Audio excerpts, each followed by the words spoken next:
Hello বন্ধুরা, কেমন আছো সবাই? আশা করি সবাই ভালোই আছো। আজকে অনেক দিন পরে আসলাম একটা নতুন রেসিপি নিয়ে, ট্যাংরা মাছের তেল ঝাল। সবাই অবাক হইতেছো, প্রমিতা এইভাবে কেন কথা কইতেছে?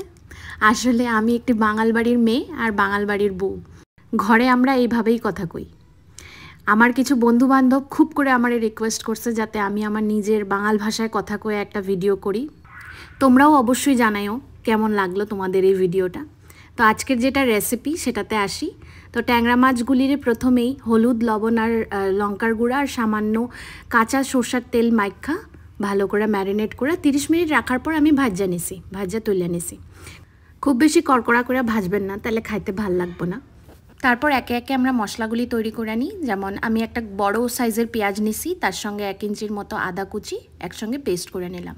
টমেটো আর কাঁচা লঙ্কাটা পরে আলাদা করে পেস্ট করছি। অনেকেরই দেখছি সময় বাঁচানোর জন্য টমেটো, পেঁয়াজ, কাঁচা লঙ্কা, আদা সব একসঙ্গে পেস্ট করে নেয়। আলাদা আলাদা করে পেস্ট করলে গ্রেভির টেস্টটা খুব দারুণ হয়।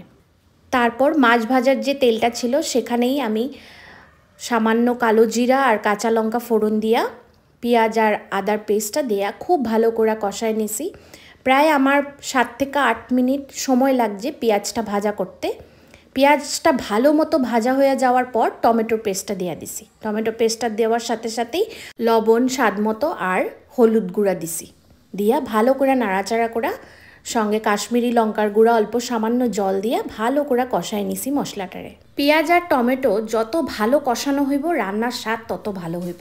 তারপর মশলা কষানো হয়ে গেলে পরিমাণ মতো জল দিমু। আমি সবসময় রান্নাতে গরম জল ব্যবহার করি। তারপর ঝোলটা ভালো মতো ফুটতে আসলে আগের থেকে ভাজা রাখা মাছগুলি আমি ঝোলের মধ্যে দিয়ে দেবো।